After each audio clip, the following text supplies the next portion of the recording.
We continue our investigation of the calculation of the step to perform along a descent direction in the context of our descent methods.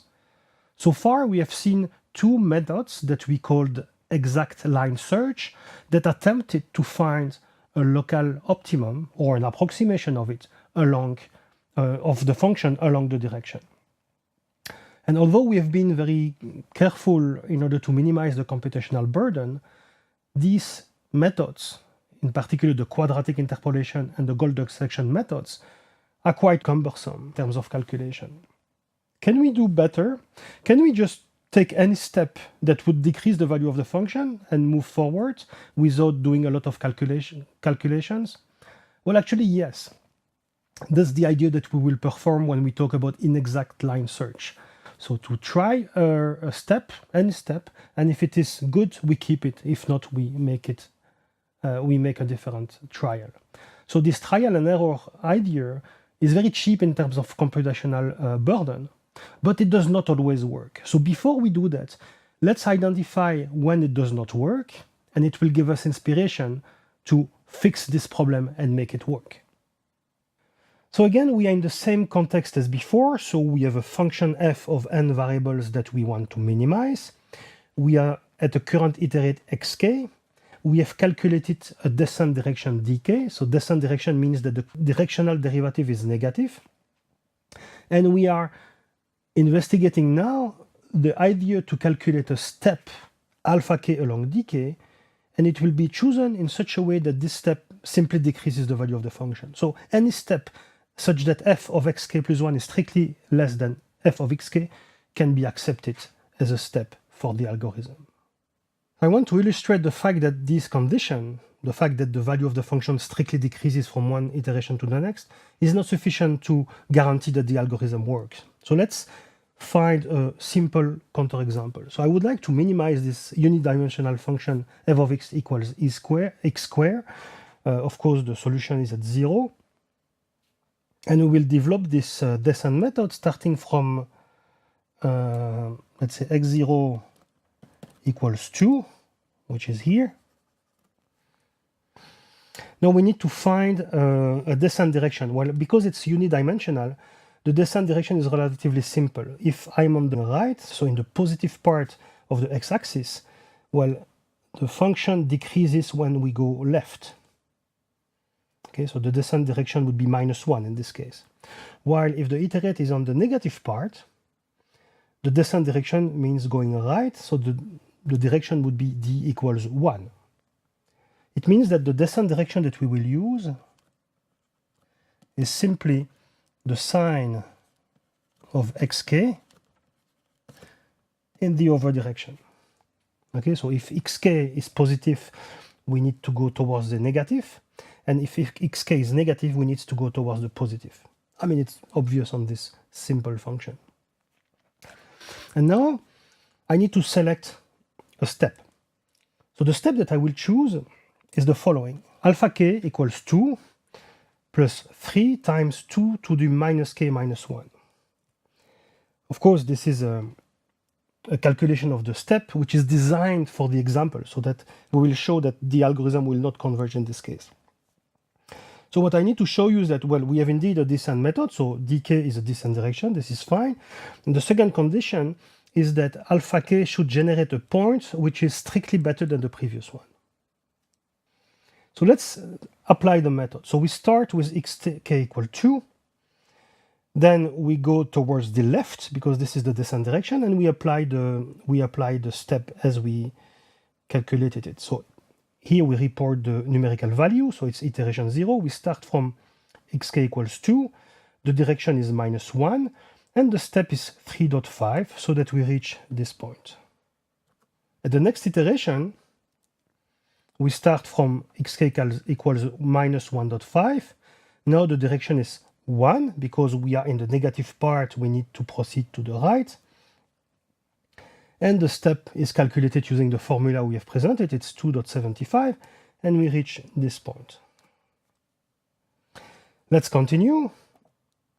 Another iteration. And another one. and another one, and you apply this algorithm. You can see that at each iteration, we generate a point which is strictly better than the previous one. And if you continue like this for many iterations, you will realize that this algorithm does not converge.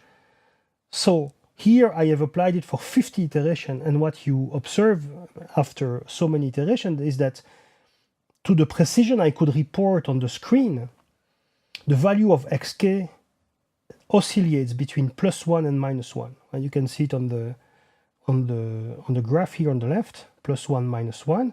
And basically the step is equal to 2.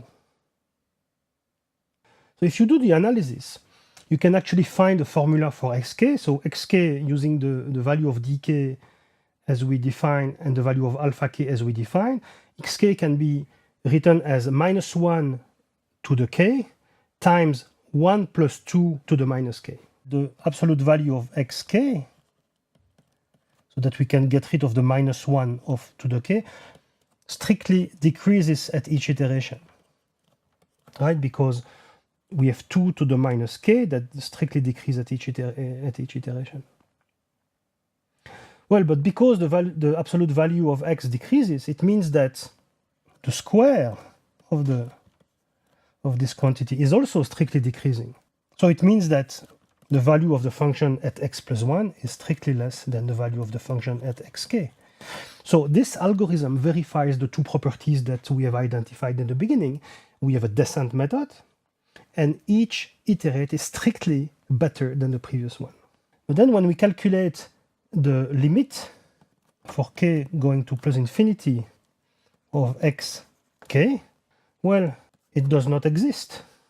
Actually, there are two subsequences, one of them converging to 1 and one of them converging to -1. So not only the sequence does not converge, but none of the subsequence converge to the solution of the problem, which is 0 in this case. Why is this method not converging? Remember that the idea of the descent direction is based on the derivative. So this is a local concept. The inspiration comes from Taylor's theorem that says that the derivative, the tangent of the function, is a good approximation of the function itself close to the point it has been calculated. The fact that it guarantees that the function decreases is valid only locally when we make small steps. And when the steps are too long, well, Taylor's theorem does not apply anymore because the approximation of the function by the linear model is valid only locally. And actually, even an ascent direction can give you a decrease of the function with a sufficiently long step. So let's take this example where I took f of x equals sine of x, and let's be at 0, and let's go towards the positive number, so in this direction, which is an ascent direction. If I follow this direction until this point, so this would be the value of alpha, I will reach this point, and we will have a decrease of the value of the function. So it means that when the steps are long, the fact that the direction is a descent direction or an ascent direction is actually irrelevant. It's just luck. If we make a long step, we can end up to a better point or a worse point, but it's not because we are following a descent direction that we have this. So the solution is, let's avoid long steps in order to be consistent with the theory that tells us, look, Taylor's theorem that we have invoked to define the concept of descent direction is valid only locally, so you should do only short steps. Let's take a second example. I use the same function, x squared. I start from the same point, x0, and here I will generate iterates that are all positive, so the direction will always be -1. It's a descent direction. And now the step that I'm selecting is alpha k equals 2 to the minus k minus 1. And you can show using these iterates that the value of xk is equal to 1 plus 2 to the minus k. Okay, it's always strictly positive. which justifies the fact that the direction dk equals -1 is a descent direction. And because of the form of xk, we have that xk plus 1 is always strictly less than xk, which means that f of xk plus 1, which is xk plus 1 square, is strictly less than f of xk. Okay, so we are again defining an algorithm which has the two properties that we have identified. It follows a descent direction, and we have a step alpha k that generates an iterate which is strictly better at iteration k plus 1 as compared to iteration k. But now if you calculate the convergence of xk, 2 to the minus k here will go to 0, so the limit would be for xk would be 1. And this is actually illustrated on the right part on this plot where each iterate has been plotted here, and you see that the points accumulated the value 1. And of course, this is not the optimal solution, which in this case is obviously x star equals 0. What is the problem here? Well, as we proceed with the iterations, the steps become smaller and smaller, and at the limit, the step decreases all the way to 0. So it means that the algorithm is not making any progress. Our steps are becoming too small. Well, the solution to avoid this is to avoid short steps so that the algorithm is not stalled. In this video, we have seen that the idea to select any step that would provide a decrease of the objective function does not always work. If the step which is selected is too long, even if it decreases the value of the objective function, it's not consistent anymore with Taylor's theorem, and there is no guarantee that it converges. We have shown an example on this. At the other end, if the steps are too small, well, the algorithm may be stalled and not progress anymore. So in the next video, we will show how to define a technique which is simple and that will avoid to fall in the traps that we have identified, meaning steps that are too long and steps that are too short.